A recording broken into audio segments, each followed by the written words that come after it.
ওই পোলার ভাব সাথ কিন্তু আমার ভালো ঠেকতেছে না। তোর বাপের তো চিনিস, উল্টা পাল্টা কিছু যে একটা করিস একদম এক গপে দুই টুকরা করে ফেলাবো।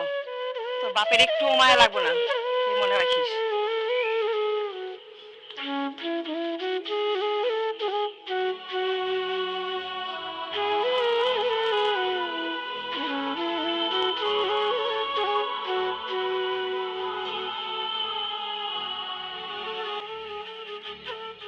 কি চান আপনি?